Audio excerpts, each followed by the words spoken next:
बुलंदियों तक पहुंचना कोई कमाल नहीं, बुलंदियों तक पहुंचना कोई कमाल नहीं, बुलंदियों पर ठहरना कमाल होता है। Respected Dr. Atar sir and the Shri Bharat Bhushan sir, Shri Vinod sir, Pooja ma'am and lovely parents. Good morning to all players who are present here. We are very thankful to Dr. Atar sir who are coming here to share their experience with us. On behalf of our Sports and Fitness Academy, I cordially welcome our Chief Guest Dr. Atar sir, who has been servicing as Government Degree College from last 2 years. It is a well-known proverb that actions speak louder than words. With a person like Atar sir, the proverb seems to do justice. So it is an honorable moment for our academy to have a prestigious presence in our today's event. We are truly inspired by your deeds. I would like to invite Shri Bharat Bhushan sir to share 3 lines for Dr. Atar sir. Principal degree college रोड़ा मौका दिया है और इन्होंने अपनी मंशा जो है आपके सामने जाहिर की है वहाँ पे कि एक दिन आएगा आप एक अच्छे मंच पे होंगे और हमें भी उसका श्रेय देंगे। आपकी डॉक्टर अतर सर ने आपको परमिट किया था डिग्री कॉलेज ग्राउंड में खेलने के लिए, तो मैं उम्मीद करता हूँ कि जिस तरीके से इन्होंने हमारी हौसला अफजाई किया बच्चों को देखकर, मैं सर आपको कहूँ कि पिछले साल 2021 में हमने जुलाई में ये जो क्लासेस जो है शुरू किया था 2021 जुलाई में, और 2023 जुलाई तक जो हमारा सफ़र रहा अपने जो एकेडमी की तरफ से रहा, तो इसमें हमने मार्शल आर्ट में बहुत से बच्चों को यहाँ पे नेशनल खिलवाया है। To call Dr. Atar sir to share their experience with us.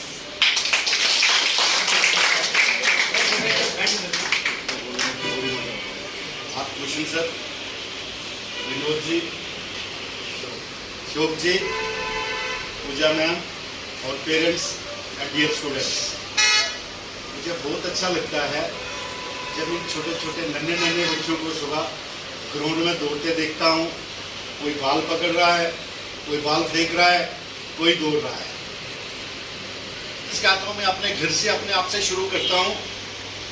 मैं इसी डिस्ट्रिक्ट के एक छोटा सा गांव प्रेमनगर में शाढ़ोद गांव आता है, जहां से मैं पढ़ के निकला हूं और मैं पहला लड़का था अपने गांव का जिसने ग्रेजुएशन की थी।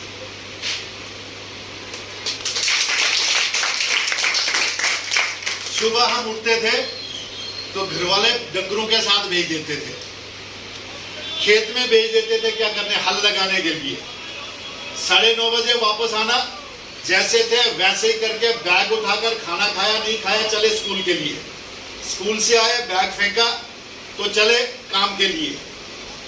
उस माहौल से वहां से निकल के मैंने बच्चे मैट्रिक की, जो आपको सुनाऊंगा आपने सोचना सर क्या बोल रहे हैं, 10वीं हो गई, घर वाले बोलते हैं लड़का 10वीं पास हो गया अब इसको आगे नहीं पढ़ाना है। क्यों? क्योंकि हमारे वहां पर हाई सेकेंडरी नहीं थी, या तो मुझे ठाठरी जंगलवाड़ जाना था, हमारे लिए कोई जगह भी बनाई होती है, मैं वो भी आपको अपने एग्जांपल से बताऊंगा। जब मैं ग्रेजुएशन की मैंने 68% मार्क्स आए, यूनिवर्सिटी में एडमिशन ही नहीं मिलती थी, पीजी की एमएससी की, मुझे वहां भी सीट मिली। अब जम्मू जाना था, आप अंदाजा लगाओ, मेरे पापा 82 में रिटायर थे, 140 रुपीज 140 उनकी पेंशन थी। हम 5 बच्चे थे उनके, हम 3 भाई और 2 बहन। आप अंदाजा लगाओ 87 में अगर मुझे जम्मू भेज देते तो बाकियों का खर्चा कैसे चलाते हो? ठीक है, कैसे न कैसे मैंने जाकर उनको क्या, मैंने कहा आपसे कोई खर्चा नहीं चाहिए, मैंने जाना है, मैंने पढ़ना है। मैं अपनी सिस्टर का, मेरी सिस्टर किराए पे रहती थी, उस एक कमरे में 2 बच्चे, वो मेरे जीजा जी और मैं भी वहीं पर रहने लगा 5 महीने 6 महीने। 6 महीने के बाद मुझे हॉस्टल मिलता है। I started tuitions.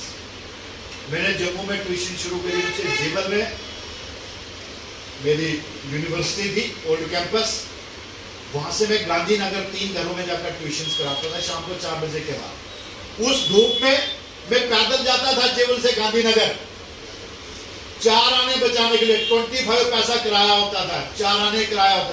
आपको तो पता है 4 आने का आना क्या चीज होती है, आपको तो पैसे का पता नहीं है। आपने तो 10 रुपए से नीचे कुछ देखा ही नहीं होगा।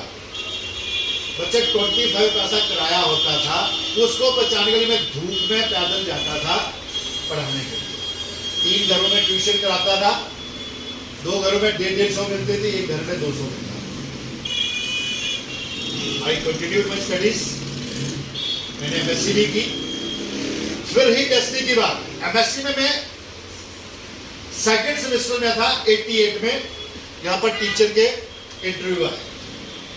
हमारे जियालाल कोतवाल जी, प्रोफेसर जियालाल कोतवाल जब से रिटायर हुए, वो उसके चेयरमैन थे।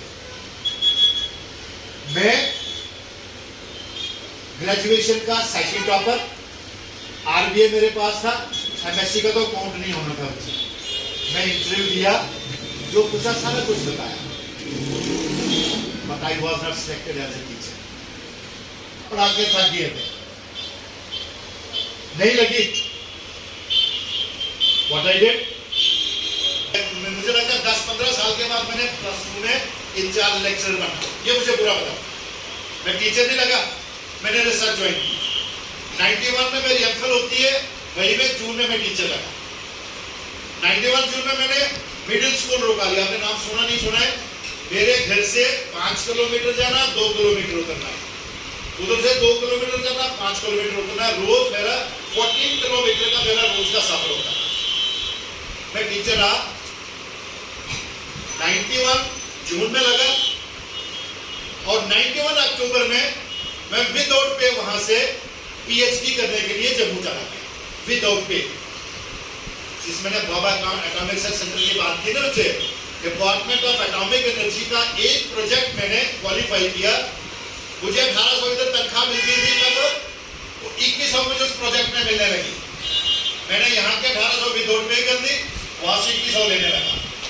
2 साल मैंने उस department of atomic energy Baba atomic centre का मैंने वो प्रोजेक्ट किया।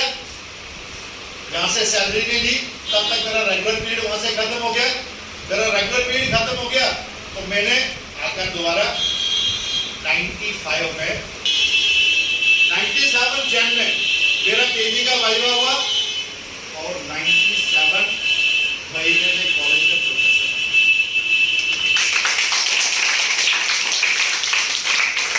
This is destiny. अगर मैं टीचर मैं 7 साल उतरी, 6 साल उतरी रुकाली में टीचर, मेरी ट्रांसफर नहीं हुई, मुझे किसी ने 6 साल 91 जून क्यों 97 में 97 में भी वहां से मैं रिजाइन देकर वापस आ गया। मेरा कहने का मतलब ये है कि मैं जब टीचर लगा होता 88 में, आज मैं कॉलेज में नहीं होता। वैसे जैसे रुकाली में मेरी ड्यूटी थी, ऐसे किसी नाले में कहीं पर क्या होता, बच्चे में आते प्लस 2 का लेक्चर होता, क्या हो सकता कि प्रिंसिपल प्लस 2 में आते। बट ऊपर वाले ने मेरे लिए थोड़ी सी हाई जगह रखी हुई थी, तो मैं कॉलेज में आ गया। क्यों? तब टीचर नहीं लगा। तो कभी कभी हमारे पास पता क्या होता है, हम बोलते हैं ना पॉजिटिव साइड। हम किसी जगह में फेल होते हैं ना, उसको नेगेटिव साइड नहीं लो, उसका अपने दिमाग में ये क्या चीज ले लो, बच्चे शायद कहीं ना कहीं मेरी कमजोरी थी, कहीं ना कहीं मेरी कमी थी, जिसकी वजह से मैं यहाँ पर आया। अब नेक्स्ट टाइम मैंने ये कमजोरी को क्या करना है, उसको ओवरकम करके वहां से ऊपर निकलना है बच्चे। अगर जब मैंने बोला ना मैं टीचर का डिप्रेशन में वहीं से नीचे चला जाता, तो आज वहीं शायद एमएसपी मेरी होती या ना हो। ये चीज, हर चीज को, अपने फेलियर को, अपने कहीं पर किसी उस चीज को एक गलती समझ के, एक आप उसको नेगेटिव एस्पेक्ट को छोड़ के पॉजिटिव साइड लेके जाओ कि इसमें मेरा कुछ ना कुछ फायदा है, तो आप जरूर कहीं ना कहीं किसी न किसी जगह पर पहुंचोगे। बच्चे क्यों नहीं हुई? कहीं ना कहीं आपके अंदर कमी है ना, उस कमी को किसने पूरा करना है? आपने पूरा करना है। रात दिन अपने मेहनत करनी है। जब किसी की डेडिकेशन की चीज होती है ना, वो सोने से पहले भी रात में क्या कर रहा है, बाली देखता रहे अपने हाथ में, मैंने बाल कैसे फेंकना है, मैं मेरे हाथ में बैठा है, मैंने स्ट्रोक कैसे मारना है, कौन सा पाँव आगे निकालना है, किस लेफ्ट हैंड को देना है, राइट हैंड को देना है, कहां पर देना है, वो चीज आपको कहीं ना कहीं पहुंचा जाएगी। और साथ में एक लास्ट एक चीज इसमें है, कभी जिंदगी में जरूरी है आपने बड़ी मेहनत की, आपको उसका फल नहीं, हाँ? तो उसी से बनेगी तो जिंदगी में कभी भी दुखी नहीं होना। रविंद्रनाथ टैगोर, अब वो छोड़ दे तो क्या इतने बड़े नामी बन जाते बच्चे रविंद्रनाथ टैगोर, ठीक है। तो किसी न किसी, कहीं ना कहीं, कभी ना कभी आपको उस मेहनत का फल जरूर मिलेगा, डेफिनेटली मिलेगा, ठीक है। ये एक एस्पेक्ट आ गया बच्चे। हमें दूसरी साइड पे जाना, आप अपने फिजिक के बारे में भी देखो। मैं अभी पहनता हूं ना, जैसे 97 में था वैसे आज भी है। मेरा वेट 68 to 72, ना 68 से नीचे आया ना 72 से ऊपर गया। फॉर द लास्ट कितना 28 years, for the last from 97 to 23 ना बच्चे, तो कितना 26 years, कितना बन गया 26 years में मेरा यही वेट रहा है। 2001 में मेरा एक्सीडेंट हुआ था, मेरी स्प्लीन रप्चर हुई थी। स्प्लीन जानते हो ना, house of white blood cells, WBC, जानते हो WBC क्या होते हैं? WBC हमारे अंदर बच्चे जो भी बाहर से बैक्टीरिया वगैरह जाते हैं ना, वायरस, उसको लड़ने की शक्ति वो देते हैं बच्चे, व्हाइट ब्लड सेल्स। मेरी स्प्लीन रप्चर हुई है 2001 में और निकाल दिया, मैं स्प्लीन लेस हूं। जस्ट इमेजिन, मुझे मेरे अंदर बाहर से किसी बीमारी के साथ लड़ने की ताकत ही नहीं है। 2003 में मुझे टाइफाइड हो गया, मैं बीमार हो गया, मेरी बुरी बुरी हालत हो गई। 2003 और 2023 कितने हुए? 20 years। मैंने आज तक एक टेबलेट नहीं खाई। नहीं है, इतने वायरस आए बच्चे, इतना सारा कुछ है, बैक्टीरिया, इतना सारे कुछ हुआ, मैं बीमार नहीं हुआ। क्यों? Due to this physical exercise, only due to this physical exercise.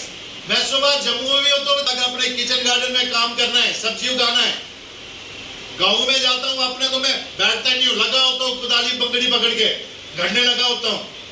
इधर आपने देखा होगा, सुबह दौड़ते मुझे देखा होगा। मैंने पिछले साल यहाँ पर क्रॉस कंट्री करवाई। बीमार नहीं रहोगे, आप किसी गलत साइड नहीं जाओगे, किसी नशे वाली साइड नहीं जाओगे बच्चे। इस गलत साइड से आप अपने बिल्कुल परे रहकर आप सिर्फ अपने बारे में, अपने फिजिक के बारे में, अपने गेम के बारे में, अपने घर के बारे में और अपने बारे में ही सोचना शुरू करें। हमें ये चीजें समझाने वाला कोई नहीं था। कल हमारे वहां पर उन्होंने एक वो प्रोग्राम करवाया था, इसका ना एक्टिंग थिएटर का, कॉलेज में 15 to 22 में वहां पर 4:30 बजे के बाद उनको जगह दी थी। मैंने वहां पर इनसे भी छोटे बच्चे थे ना, वो आगे आकर स्टेज पर ऐसे बोल रहे थे sir, that was surprise for me कि मैं कॉलेज का प्रिंसिपल बनने के बाद में आगे स्टेज पर जाकर बोलने से ना कतराता हूं। क्यों? हमें इस स्टेज पर, इस उम्र में कभी वो प्लेटफॉर्म ही नहीं मिला, कभी किसी ने हमें वहां पर जाने की कोशिश ही नहीं की, हमें पहुंचाया ही नहीं। हमारे अंदर था या नहीं था, लेकिन हम वहां पर जा ही नहीं पाए बच्चे।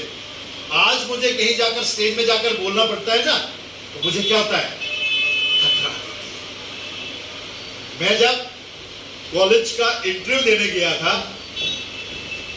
मैं अपनी सारी कमजोरी आपके साथ शेयर करूं। जब इंटरव्यू देने गया था ना, वहां पर ऐसे बना हुआ था, ऐसे वो सारे मैंने एक चेयर रखी होती जिस जो इंटरव्यू होता है, जैसे मैं वहां पर कर, जो मैं वहां पर गया तो मैं ऐसे करता। I was trending. क्यों? क्योंकि कभी ऐसी जगह जाकर कभी किसी को फेस ही नहीं किया था। टीचर का इंटरव्यू दिया था, वो जानते कौन है जी, जयलाल कोदले कौन है, फलाना, ये जाने पहचाने थे। उधर मुझे पता नहीं कौन है, कौन कौन पीएससी के चेयरमैन कौन कौन बैठे थे।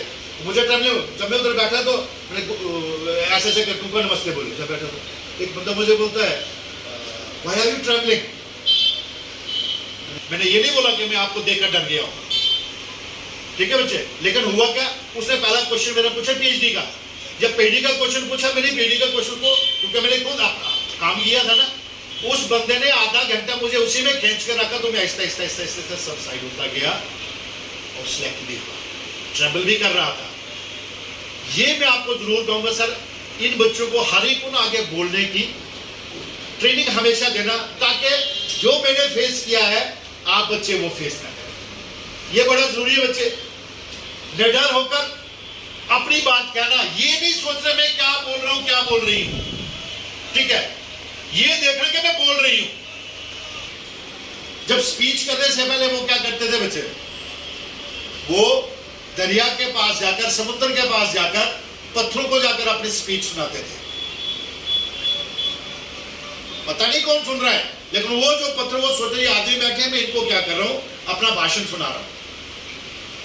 इस जिंदगी में गलत काम से डरना, चोरी से डरना, चुकारी से डरना, डकैती से डरना, बुरे कामों से डरना, अच्छे काम करने के लिए कभी भी नहीं डरना। और जिस चीज का पता ना चले अपने एल्डर्स को जरूर बताना, अपने घर में अपने टीचर को, किसी को, भाई को, बहन को, बड़े को जरूर बताना। आपकी एज ऐसी है, शायद कुछ बच्चे तो ऐसे होते कि दे आर बोर्न कि उनके अंदर होती समझ है, मैच्योरिटी। कुछ बच्चे तो उनको नहीं है।